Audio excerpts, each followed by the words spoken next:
country. Let's talk about this with Exavier Pope, a sports and entertainment attorney, John Spilbor, a former prosecutor, and Steve Cardian, former New York City chief investigator and former NYPD detective. Exavier, let me start with you. You heard the outreach last night from Donald Trump saying to African Americans in cities like Milwaukee, Democratic leadership has let you down. They've promised you things, and you show up and vote for them when the time comes, but they don't follow through on those promises. What do you think about that? I think Donald Trump should deliver on a promise, and by making one. What is Donald Trump going to do to change the mind of African American voters who have historically voted Democrat for years? What is the plan that Donald Trump plans to put forward? We want to hear more than rhetoric. We want to hear plans.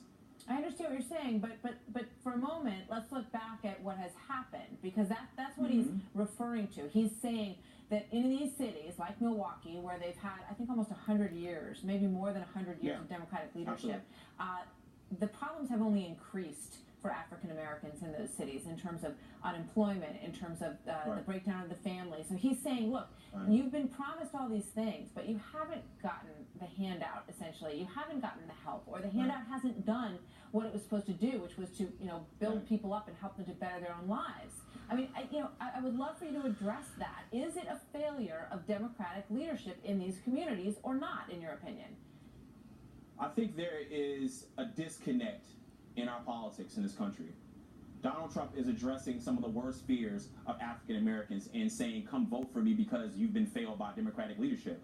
That's not the point. The point, Martha, is what is Donald Trump going to do? He can talk all he wants. But I'm asking you, hold on, Exavier, because you're dodging my question here.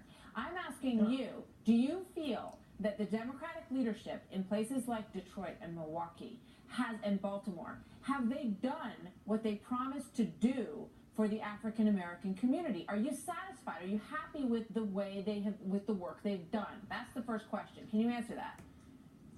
My answer to that, Martha, is what is Donald Trump going to do? No, that's not an answer. That's not an answer. That's an answer. I'm saying look at the last 50 years, Exavier, in these cities, okay? Because as you say, African Americans have routinely elected Democratic officials in these areas, okay? So I'm saying to you, when you look at it, with an open mind, do you think they've gotten what they asked for, or have they just given their vote and not gotten anything back for it, essentially?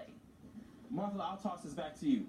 What is the Republican response? What is Donald Trump's response? I've tried 3 times to get an answer about whether or not you think that they've done a good job. We have to move forward. We can't keep looking backward. That's the argument. The argument is, should great. African American people look at another option politically and say, I wonder if that might should look work at another better. option. They should look at all the options. No one should just check off Democrat and make their vote